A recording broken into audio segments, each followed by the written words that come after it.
हे दोस्तों, welcome to cafe बितान। बात करेंगे द बंगाल फाइल्स फिल्म की, जो कि एक upcoming counter narrative Hindi film है डायरेक्टेड बाय विवेक रंजन अग्निहोत्री साहब। फिल्म की जो ट्रेलर है वो रिलीज़ हो चुकी है और आज हम ट्रेलर को ही रिव्यू करेंगे।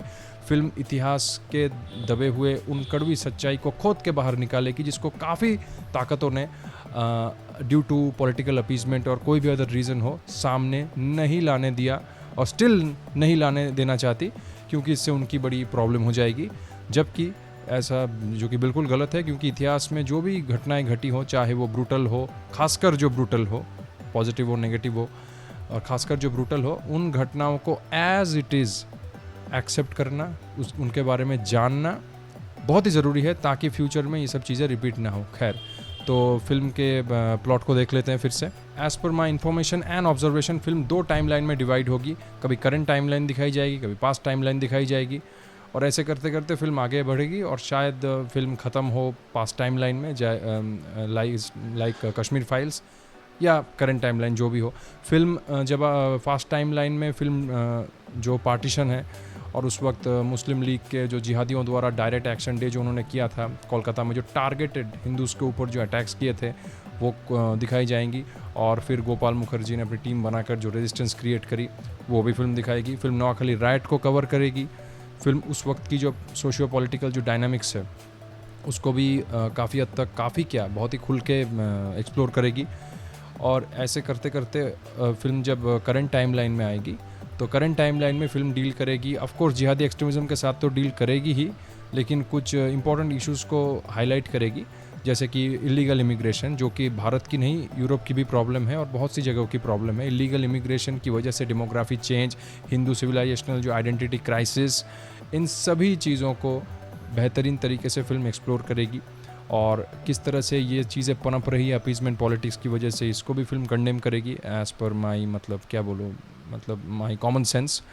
और फिल्म मुझे ऐसा लगता है कि जो कि करनी चाहिए, कि जो सूडो इंटेलेक्चुअल जो है एक वर्ग है अर्बन, जिनकी रीढ़ की हड्डी आप कह सकते हैं कि प्लास्टिक की बनी है या IQ लो है, जो किसी भी हाल में जिहादी एक्सट्रीमिज़म को लेकर बात नहीं करना चाहती, बहुत ही ज़्यादा स्वार्थी है, शायद उसको भी फिल्म एक्सप्लोर करे। किस तरह से ट्रेलर में भी ये डायलॉग है कि यहाँ 2 कॉन्स्टिट्यूशन चलते हैं, उस मैटर को भी फिल्म हाईलाइट करेगी। तो और चीज़ें जो है ना बहुत खुल के दिखाई जाएंगी, मुझे ऐसा लगा ट्रेलर देखकर, without being politically correct, without creating any kind of monkey balancing. किसी को बुरी लगे अच्छी लगे, भाई ये सच्चाई है, ये फिल्म मेकर की जो है माइंडसेट है, ऐसा मुझे ऐसा लगा ट्रेलर देखकर। फिल्म जो है इन सब के साथ साथ हमारी जो सिविलाइजेशनल ग्लोरी है, इसको प्रोटेक्ट करना क्यों ज़रूरी है और हम प्रोटेक्ट किसी भी हद तक जाके करेंगे, ये चीज़ जो है एक्सप्लोर करेगी फिल्म। अगर आप गौर से देखें कि फिल्म, मुझे ऐसा लगा कि जो फिल्म की जो शूटिंग है वो कोलकाता में नहीं हुई due to security issues, as per director's statement. Film की जो फिल्म शूट हुई है अलग सेट डिज़ाइन करके, मड आइलैंड या कहीं भी, जो भी हो, मुंबई में, व्हाटएवर जो भी हो, कहीं भी हो, वेरेवर। खैर, तो और मुझे ऐसा लगता है ये विवेक अग्निहोत्री साहब की सबसे बिग बजट फिल्म है, क्योंकि जिस हिसाब से सेट वगैरह डिज़ाइन की गई है वो बिल्कुल भी एकदम चीप तो नहीं लगती। जो ट्रेलर में जो ब्लास्ट सीक्वेंसेस हैं वो ज़बरदस्त हैं। हालांकि कलर, कुछ जगह कलर ग्रेडिंग मुझे उतनी पसंद नहीं आई, कुछ रेडिश या पिंकिश टाइप की लगी। फिल्म की अगर कलर थोड़ी डार्क होती, तो डार्क और क्लियर होती, तो शायद ज़्यादा अच्छा होता मेरे हिसाब से। है भी कुछ जगह पे है भी, लेकिन मुझे कलर ग्रेडिंग उतनी पसंद नहीं है, पर वो कोई इशू नहीं है। फिल्म की जो टोन है वो जैसी कश्मीर फाइल की टोन है वैसी ही होगी, या जैसी ताशकंद फाइल की टोन है वैसी ही होगी। आप सीरियसनेस बिल्कुल महसूस करोगे। फिल्म लंबी होगी, धीरे धीरे फिल्म जो है अपनी दुनिया में आपको लेके जाएगी, सीरियसनेस को आप महसूस करोगे, लेकिन कुछ हद तक लाइटनेस भी रहेगी। अगर आप सोच रहे हैं कि जैक स्नाइडर या नोलन जैसी जो टोन होगी वो नहीं, उस तरह की डार्क नहीं होगी। हालांकि वो भी इमोशन वहाँ भी है, इमोशन यहाँ भी है, लेकिन यहाँ थोड़ी रॉनेस ज़्यादा होगी जो आपकी आत्मा को झंझोड़ दे। और उनकी फिल्मों में क्या होता है, जिनका मैंने नाम लिया, या कोई भी इस तरह की जो डार्क फिल्म बनाते हैं डार्क टोन के साथ, उनके साथ ये होता है कि वो रखते हैं इमोशन को, वो भी टच करती है, लेकिन थोड़ा शायद कंट्रोल वे में रखती है। मैंने जितनी देखी है, आई एम नॉट एक्सपर्ट, तो फिल्म की टोन जो है ऐसी होगी। फिल्म में जो सबसे बड़ी, जो मैं क्या बोलूँ कि बोल्डेस्ट फिल्म जो फिल्म को कही जा रही है, वो बिल्कुल सच है। फिल्म में ऐसे ऐसे विजुअल्स होंगे जो कि साइकोलॉजिकली वीक पर्सन के लिए नहीं है, ब्लड शेड वगैरह, और मैं ये मानता हूँ कि मैं ये चाहता हूँ कि कुछ साइकोलॉजिकली वीक लोग, जो कि बिल्कुल 18+ के ही होंगे, साइकोलॉजिकली वीक लोग जाए और वो सब ब्लड शेड देखकर और बाहर निकल के कहे, ओ माय गॉड इतने ब्लड शेड निकल गए, ये निकल गए, बच्चों के ऊपर क्या असर पड़ेगा, क्या खून खराबा है। अगर तुम्हें ये तो मैं ये कहूँगा ये बकवास बंद करो, बिल्कुल मुंह से इस तरह की बवासीर मत निकालो, तुम में दम नहीं मत जाओ, सब चीज़ें सब लोगों के लिए नहीं होती।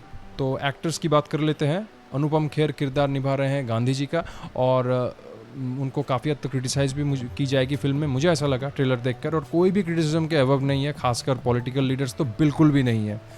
दूसरी तरफ फिल्म के जो लीड एंटागनिस्ट हैं या विलन हैं वो है नमाशी चक्रवर्ती, जो कि हमारे मिथुन चक्रवर्ती साहब के बेटे हैं, और उन्होंने कुछ ऐसी एक्टिंग की है एज़ पर डायरेक्टर स्टेटमेंट कि मैं ये कहूँगा कि विवेक अग्निहोत्री साहब ट्रेलर लॉन्च इवेंट में कह रहे थे कि उन्होंने USA में इस फिल्म की स्क्रीनिंग कराई 12 शहरों में मेरे ख्याल से, if I am not wrong. तो वहाँ जिन्होंने भी ये फिल्म देखी, वहाँ के इंडियन ने, और हो सकता है कुछ वाइट ब्लैक्स ने भी फिल्म देखी हो, तो जिन्होंने भी फिल्म देखी उन्होंने एक बात कही कि हमें चाकू और बंदूक दो, इसको तो हम मारेंगे। तो इससे ज़्यादा नमाशी चक्रवर्ती साहब की तारीफ़ मुझे तो नहीं लगता कोई कर सकता है, कि जब आपके रियल लाइफ को ही लोग रियल समझने लग जाए। फिल्म में जो एक्ट्रेसेस हैं, जो लेडी एक्टर्स हैं, उन्होंने ज़बरदस्त काम किया, एक्सप्रेशंस उनके बहुत ही नेचुरल हैं, रॉ हैं, पेनफुल हैं, ऐसा लगा देखकर कि उनकी रियल लाइफ एक है। दूसरी तरफ फिल्म की जो बैकग्राउंड म्यूज़िक है, देखिए बैकग्राउंड म्यूज़िक बॉलीवुड में ज़्यादा या हिंदी फिल्म में ज़्यादा ज़ोर नहीं दी जाती, इस फिल्म में कुछ हद तक ज़ोर दी गई है और मुझे कुछ हद तक बिल्कुल पसंद है, इमोशनल है। फिल्म ट्रेलर को अगर आप गौर से देखें तो एक सीन है जहाँ वो गिद्ध जो है लाशों को खा रहे हैं, विक्टिम्स को। तो ये सीन जो है वो एक्चुअली ये तस्वीर थी, मतलब ये सीन एक्चुअली रियल है, पेपर में निकली थी तब, वहाँ से वो सीन इंस्पायर्ड है। VFX उस सीन के या गिद्ध के थोड़े वीक लगे, लेकिन इतने भी वीक नहीं लगे कि आप फिल्म को देख नहीं सकते या ऐसा लगे कि काइन मास्टर में एडिटिंग है, ऐसी बात बिल्कुल नहीं है। रोशनी से भरपूर बंगाली कल्चर ने कैसे पूरे देश को राह दिखाई और कैसे बंगाली रेनेसां बंगाल के लिए और पूरे देश के लिए बहुत ही ज़्यादा ज़रूरी है, ये सब बातें फिल्म एक्सप्लोर करेगी, मुझे ऐसा लगता है। फिल्म और उस वक्त डायरेक्ट एक्शन डे के वक्त एक पार्टी थी, जो पार्टी आज भी है, मैं नाम नहीं लूँगा पार्टी का, और काफ़ी -Z ग्रेड एंटी नेशनल और डम सूडो इंटेलेक्चुअल से भरपूर एक पार्टी है, जिसने मतलब बेशर्मी की सारी हदें पार करके उस पार्टी के एक लीडर ने या कुछ लीडर ने, जो भी हो, डायरेक्ट एक्शन डे को सपोर्ट किया था। मैं चाहता हूँ उस पार्टी को भी उस पार्टी को भी फिल्म जो है एक्सपोज करे, और शायद करेगी भी, एज़ पर माई कॉमन सेंस। देखते हैं क्या होता है। तो यही उम्मीद करूँगा कि फिल्म ठीक ठाक रिलीज़ हो, और ऐसी जो दबी हुई इतिहास की जो घटनाएं हैं, इसके ऊपर विवेक अग्निहोत्री साहब की, उन्होंने सब ठेका तो नहीं ले रखा, और भी डायरेक्टर फिल्म बनाए, खुल के बनाए, विदाउट बीइंग एपोलॉजेटिक बनाए, और without any kind of monkey balancing बनाए, ताकि, और ये बहुत ज़रूरी है।